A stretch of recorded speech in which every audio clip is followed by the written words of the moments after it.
This is a whole other bit that we don't have time for, so I am going to bring up our next comic. One of my very favorites in our local scene, Mr. J.K. Hobson, everybody! J.K.!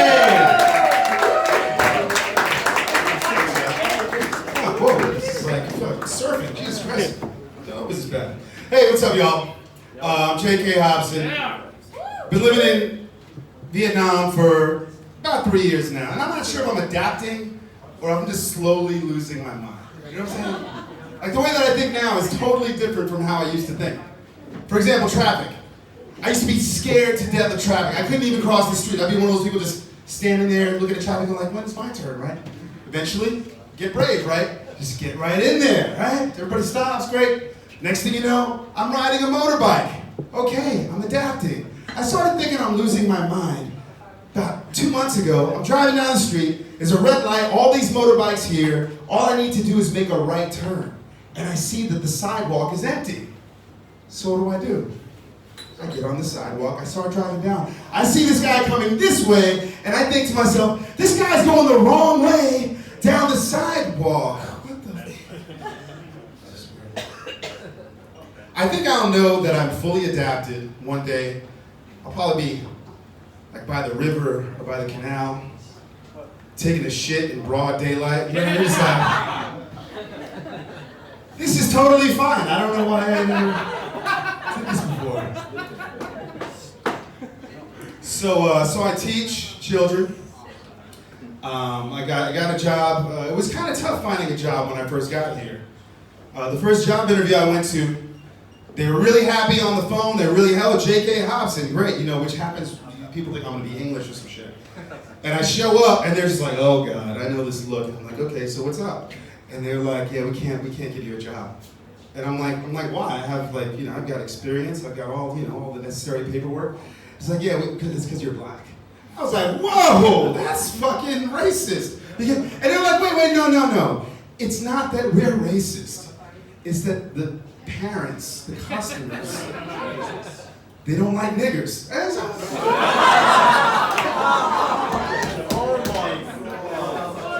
You could have led with that,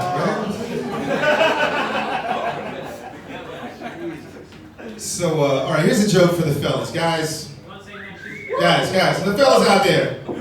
Guys, you ever open up your phone and open the camera, you're looking down at it and it's in selfie mode, like by accident, and you get that look at yourself with your double chin all bunched up, right? It's not your best angle, is it? Go lower. You ever see that and realize that that's what you look like to someone giving you a blowjob?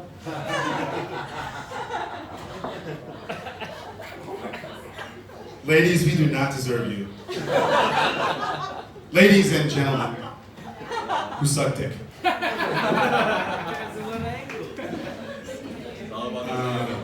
Yeah, ladies are fun. Ladies on Tinder are fucking hilarious, man. Women on Tinder, you look at a lot of the profiles, like, no one night stands. Which I feel is like some kind of low-key bullying, you know what I mean? She's trying to bully me into having sex with you more than once? Like, none of the girls are laughing. Hear me out. I know it doesn't seem like bullying because it's women doing it, but imagine if it was guys doing that, right? All right, just imagine, okay? Ladies, you hook up with a guy on Tinder, you go home with him, and the sex is fucking terrible, okay? Like, whatever that means to you, right? And the guy falls asleep, thank God. You start gathering your clothes up, you try to sneak out, and you get to the door, and he's like, hey! You better come back and fuck me tomorrow or some other days. No one night stands, baby. No one night stands.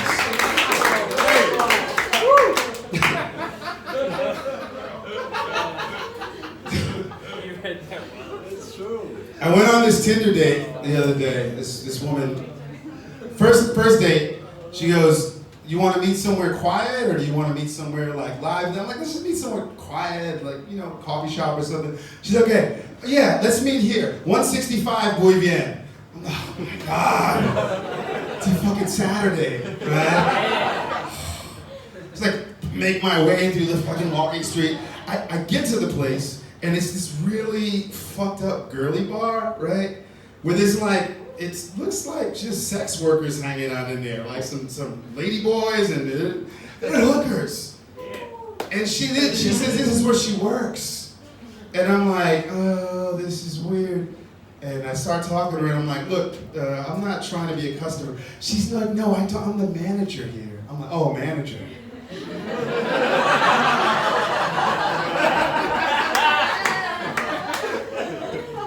We call that something else where I'm from.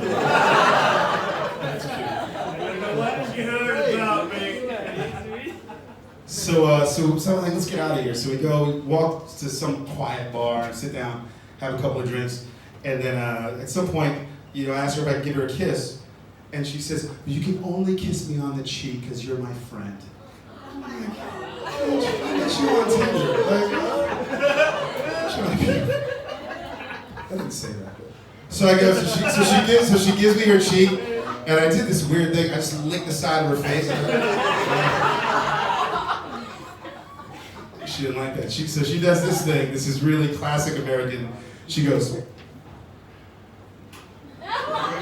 She winds up and gives me the finger, and I did this thing. Many of you probably heard about it. I go, oh my God, you just reminded me. I got you something. Oh God, I hope it fits. Can I see your wrist? And I look like I'm measuring her wrist. I'm like, oh my God, I got you something. I hope it fits. And I go in my pocket, and I come back out with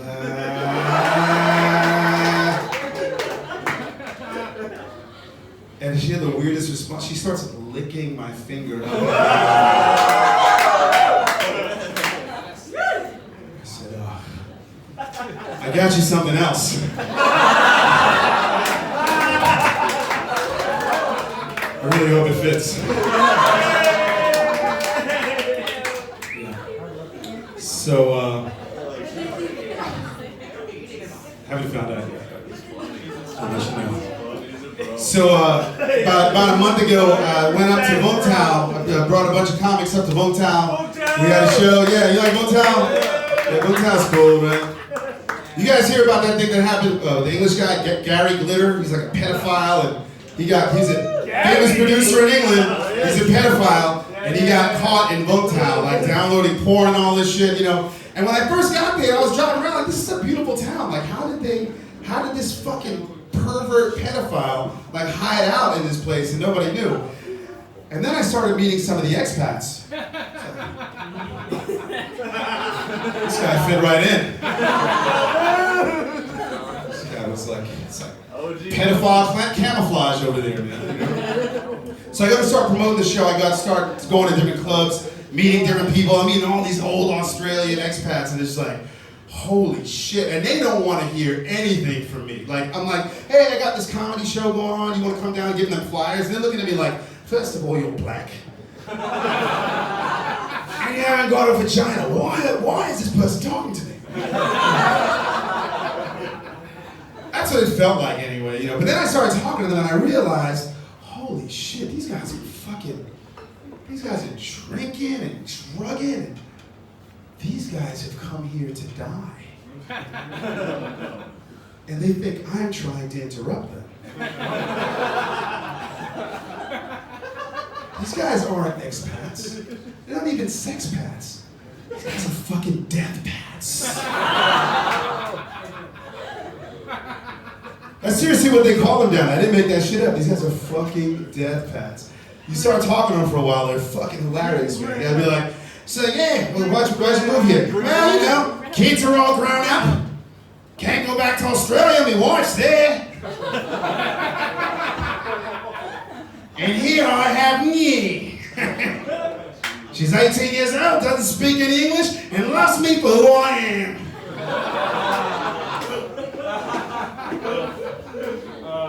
So when she's crying, so it's like tears of joy. Like that. So, yeah, it's fucking brutal. A lot of people complain about Vietnam. I can't stand it. People complain about driving in Vietnam. I fucking love driving in Vietnam. I just freedom. I fucking love it. Oh my God, it's so fun. Right? I'm gonna drive later. I'm drinking too. I don't give a fuck. It's great. It's great. It's great. I was talking to this American guy. He's like, oh, the Vietnamese people, they don't respect laws. They don't obey any laws around here. Like, as if American people are inherently more moral than Vietnamese people. Get the fuck out of here, dude. Like, get the fuck out of here.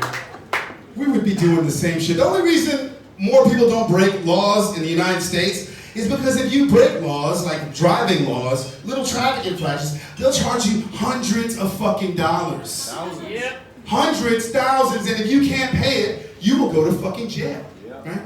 It sounds like fucking morality to you? It sounds like freedom? Get the fuck out of here, dude. Yeah.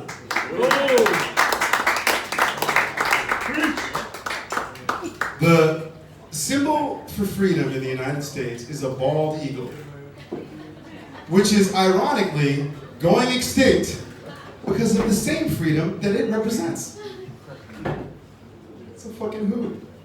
I think the Vietnamese symbol for freedom should be a guy on a motorbike with a toddler on his back, and the toddler hasn't got a helmet. He's just driving the wrong way down the sidewalk, just like, ah! Kids like, ah! That's fucking freedom, all right? Kids got a flag waving, and Vietnam just beat some other shitty soccer team, right?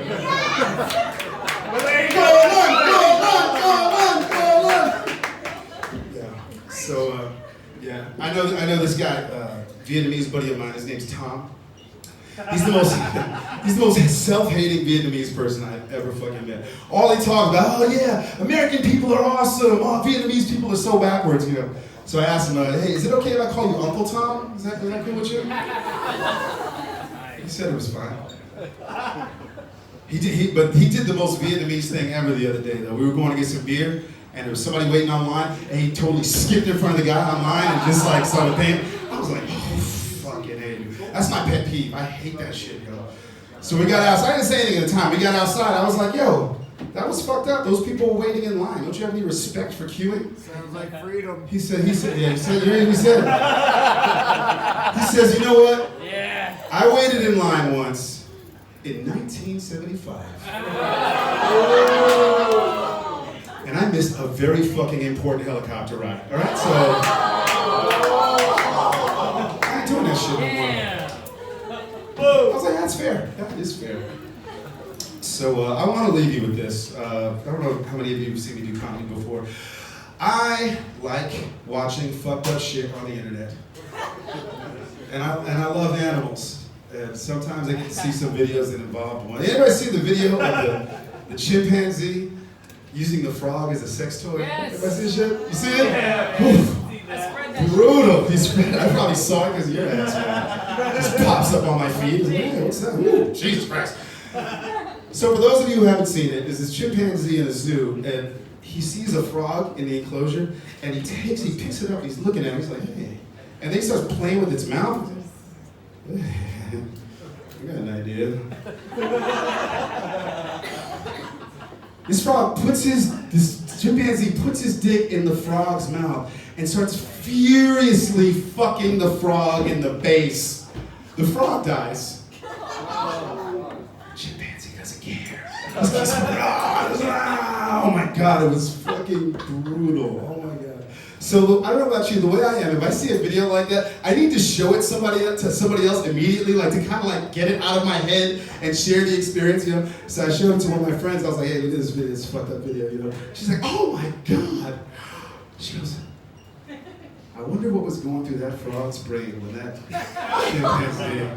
So I was like, I thought that was a stupid question because it's just monkey dick over and over and over again.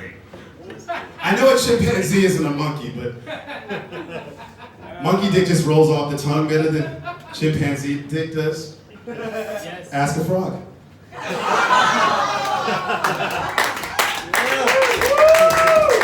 I'm J.K. Hobson, ladies and gentlemen. Thank you, Tom. Welcome to Todd Bros. Alright, one more time for J.K. Hobson! Yeah, this has been a hell of a show. Wow. Eagle! Woo!